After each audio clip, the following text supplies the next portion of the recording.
Welcome to the breakdown.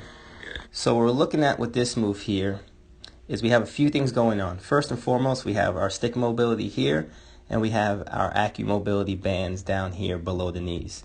What she's going to be doing in this move is pressing down on the stick. By pushing this down on the stick, that creates tension in the front line. So if you think about this fascial line here, that front line, we're working on that line as she presses down. So while she's pushing down the stick, she's also drawing in at the belly. Now what we're adding to this move here is while she's pushing down the stick, she's going to step to the side.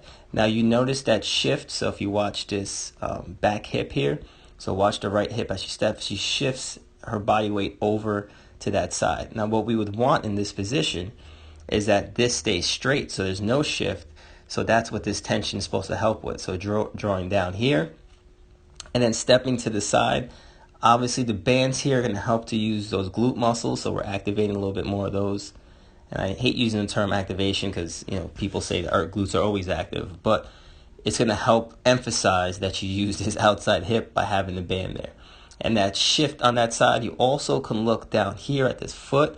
So that foot's not grabbing the ground properly. I think next time we do the move, we'll have barefoot and using the Bosu mat to get that feedback. So you dig that big toe in the ground so you don't get that caving in the arch.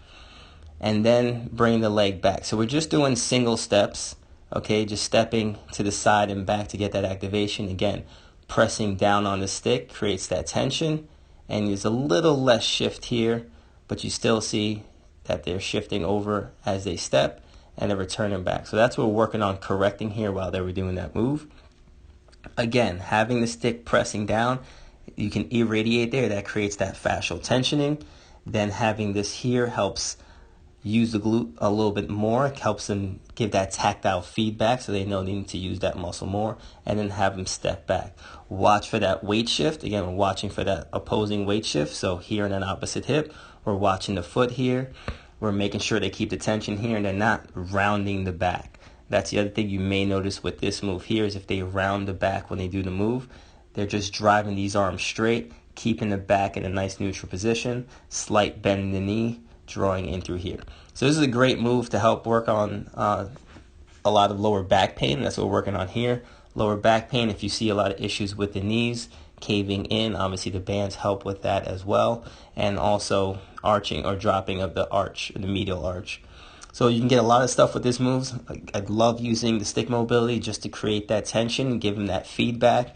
And I do a ton of stuff with mini bands, whether around right below the knees, around the ankles, around the wrists, just all different ways to give that feedback as well. So I hope you like this. If you have any questions, inbox, comment below, share, like, all that fun stuff. Talk to you guys next time.